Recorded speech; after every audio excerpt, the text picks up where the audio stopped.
wujud dalam persekitaran manusia. Alam sekitar juga merujuk kepada interaksi sesama makhluk dalam ekosistem semula jadi dan dirujuk sebagai alam semula jadi yang boleh dimanfaatkan oleh manusia untuk tujuan kediaman yang merupakan punca kelangsungan hidup bagi manusia daripada pelbagai aspek seperti punca makanan dan minuman, tempat perlindungan, pakaian dan perantaraan interaksi sesama manusia. Terdapat dua bentuk alam sekitar yang terbentuk, iaitu alam semula jadi dan alam buatan. Alam semula jadi merupakan alam yang wujud dari ciptaan Allah yang terdiri daripada benda hidup, benda mati dan juga perkara yang tidak dapat dilihat oleh panca indera dan ianya juga tidak dapat diramal oleh akal manusia seperti cuaca dan angin. Selain itu, alam buatan pula merupakan hasil daripada penciptaan manusia yang diolah berasaskan alam semula jadi. Antara contohnya ialah membina kediaman seperti rumah sebagai tempat perlindungan diri dari ancaman cuaca dan binatang buas. Penciptaan pakaian dari alam semula jadi seperti kapas adalah untuk melindungi anggota badan dan penghasilan makanan yang pelbagai. Ia juga merupakan tindak balas manusia bagi meneruskan kehidupan dan keperluan mereka. Namun, etika dalam mewujudkan alam buatan ini juga perlu dipatuhi agar tidak merosakkan ekosistem yang sedia ada dan juga untuk memelihara keseimbangannya. Sering kali kita mendengar isu-isu berkaitan dengan alam sekitar di media sosial, berita maupun di setiap keratan akhbar. Namun begitu, segelintir pihak menganggap bahawa isu berkaitan alam sekitar dan tugas untuk mengatasinya adalah terletak pada bahu pihak-pihak atau agensi yang berkaitan. Hal ini kerana berkaitan dengan isu-isu alam sekitar adalah tanggungjawab bersama. Kepentingan menjaga alam sekitar yang pertama yang kita boleh lihat adalah untuk menjamin atau memastikan mendapat kehidupan yang sihat serta berkualiti. Seperti yang kita lihat atau kita dengar sebelum ini berkaitan dengan isu pembuangan sisa kimia di pasir gudang di Sungai Kim Kim telah menyebabkan dan memberi kesan kepada masyarakat. Hal ini kerana sesetengah pihak menganggap bahawa isu ini adalah serius kerana ia melibatkan kesihatan. Pihak yang tidak bertanggungjawab melepaskan atau membuang sisa kimia ini hanya sebagai jalan pintas dan untuk menjimatkan kos. Seterusnya, menjaga alam sekitar adalah untuk mengurangkan kemusnahan habitat. Hal ini kerana seperti kita, kehidupan manusia adalah memerlukan tempat tinggal bagi tempat perlindungan. Begitu juga dengan habitat di sekeliling kita. Mereka memerlukan tempat tinggal bagi memastikan generasi mereka terus terjamin. Hal ini adalah serius kerana sering kita dengar mengenai haiwan-haiwan yang telah keluar daripada habitatnya kerana habitatnya telah diganggu dan mereka ingin mencari tempat baru untuk menjalankan kehidupan seharian mereka. Seterusnya, menjaga alam sekitar adalah penting untuk mengurangkan kesan bencana alam. Hal yang demikian, kita tahu bahawa bencana alam tidak boleh dikawal kerana ia boleh berlaku bila-bila masa. Tapi, kita boleh kurangkan kesannya dengan menjaga persekitaran dan juga alam sekitar. Seperti yang kita dengar sebelum ini, kisah mengenai ataupun isu mengenai banjir besar yang berlaku di Kelantan juga telah mengundang kepada berlakunya bencana alam. Hal ini berlaku kerana tindakan manusia yang mengejar pada pembangunan untuk membangunkan satu kawasan namun tidak memikir kesan dan akibat yang lebih besar menanti. Kesimpulannya, kepentingan menjaga alam sekitar perlu ditingkatkan bagi setiap individu dan langkah proaktif perlu dilakukan demi membendung masalah yang berlaku di sekitar kita. Hal ini kerana semangat cintakan alam sekitar perlu dipupuk dari generasi muda lagi bagi menyelesaikan atau memberi didikan yang utama kepada generasi muda tentang kepentingan menjaga alam sekitar.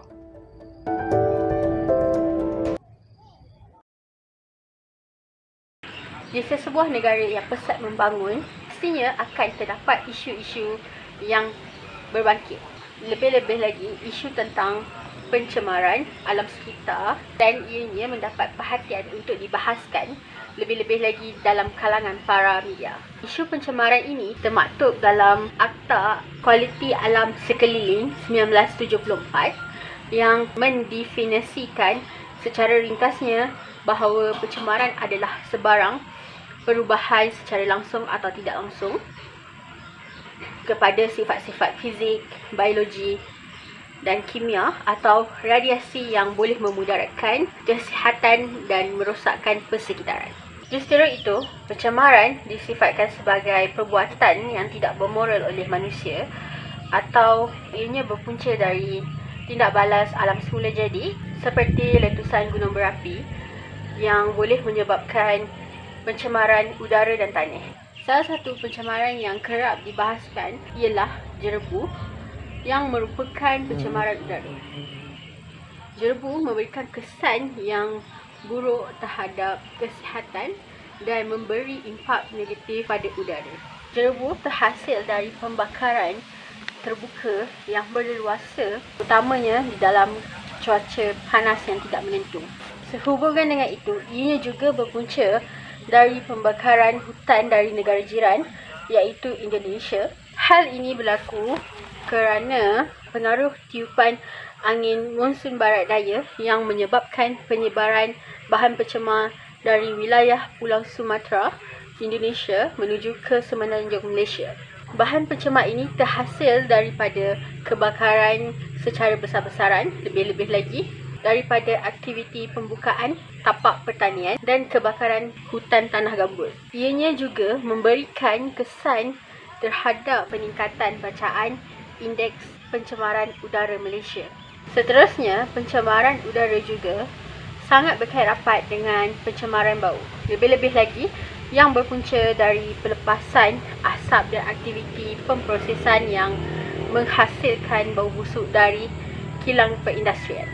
Secara ringkasnya, aktiviti ini terjadi kerana sikap tidak indah manusia dalam menjaga alam sekitar, terutamanya sikap pengilang yang menjalankan aktiviti pemprosesan kilang tanpa mengikut piawaian yang telah ditetapkan. Aktiviti pemprosesan yang dijalankan memberikan kesan negatif kepada penduduk apabila pelepasan bau pelarut dan bahan kimia dilepaskan di sungai yang berhampiran kawasan mereka.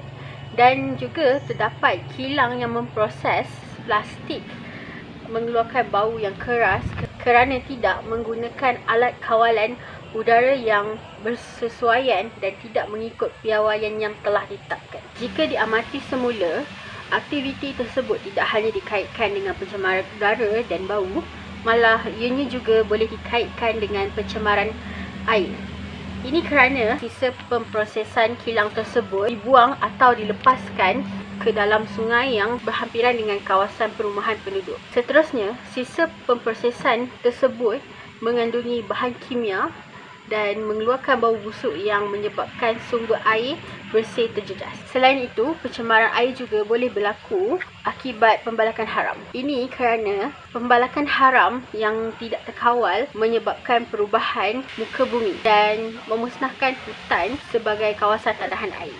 Ianya juga akan menjejaskan bekalan air bersih dan kualiti air dalam pengambilan semula air bawah tanah dan juga boleh menyebabkan banjir terjadi di kawasan tanah yang lebih rendah. Umum juga mengetahui bahawa pembalakan haram ini merupakan salah satu pencemaran tanah yang menyebabkan pengurangan jumlah hutan asal, biodiversiti hutan, hidupan liar dan juga perubahan iklim.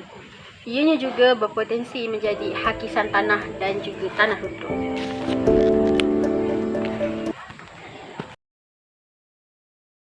Mestilah dititik beratkan terhadap kehidupan di dunia masa kini dengan pelihara alam dari aspek ekologi dan habitat.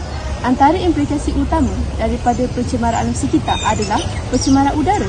Seterusnya, kemerosotan terhadap kualiti udara adalah akibat daripada pembangunan industri yang semakin pesat.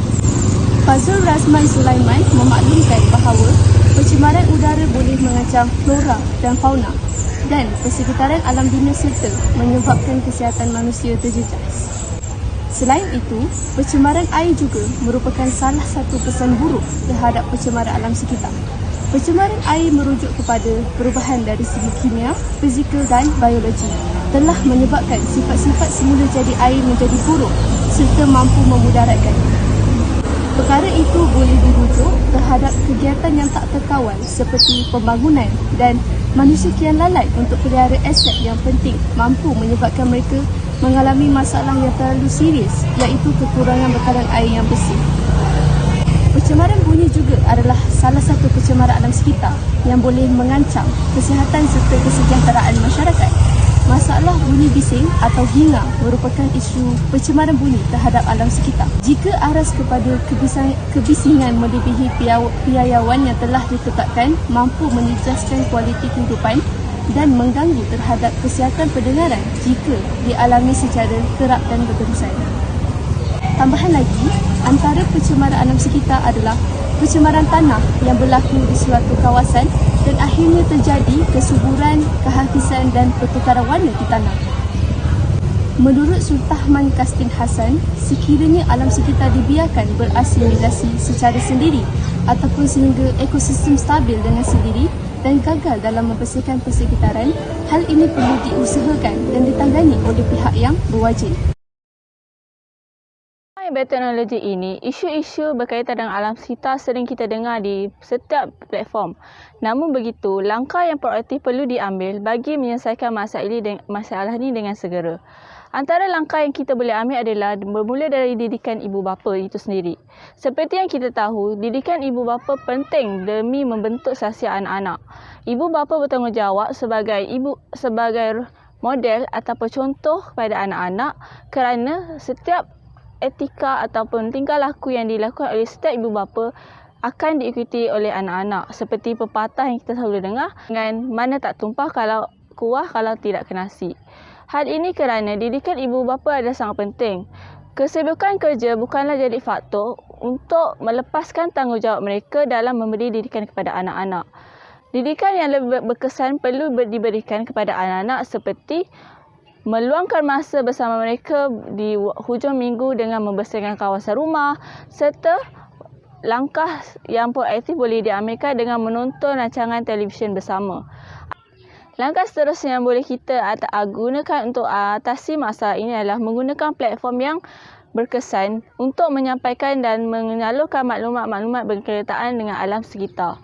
Seperti yang kita boleh gunakan Facebook, Instagram, TikTok yang lebih trend pada masa kini untuk menyampaikan maklumat kepada masyarakat tentang pentingnya menjaga alam sekitar. Langkah yang seterusnya boleh diambil adalah oleh pihak kerajaan perlu memainkan peranan untuk mengatasi masalah ini.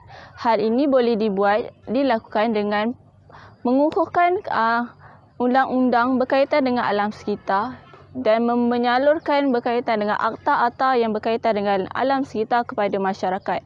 Kesimpulannya, banyak langkah-langkah yang kita boleh ambil untuk mengatasi masalah ini. Tetapi, langkah yang berkesan dan bijak perlu kita fikirkan bersama demi mendung masalah ini daripada terus berlaku. Penerapan nilai-nilai etika alam sekitar memainkan peranan yang penting dalam konteks masyarakat di Malaysia pada masa kini. Manusia yang akan menanggung akibat kerosakan yang terjadi terhadap alam sekitar serta habitat flora dan fauna. Justeru, dengan menerapkan nilai-nilai etika dalam diri, boleh membantu untuk memberi kesedaran kepada masyarakat serta menjadi benteng kepada permasalahan kepada isu alam sekitar. Hal ini dapat menjadikan masyarakat akan lebih menghargai dan menitik beratkan dalam menangani masalah pencemaran alam sekitar. Usaha dalam pemeliharaan alam sekitar dan keseimbangan antara kehendak manusia perlu dilaksanakan oleh pihak berwajib dalam membantu untuk perancangan dan pembangunan negara. Secara kesimpulan, masyarakat Malaysia perlu menerapkan dan menitik beratkan nilai-nilai etika terhadap alam sekitar untuk menjalani kehidupan mereka seperti biasa.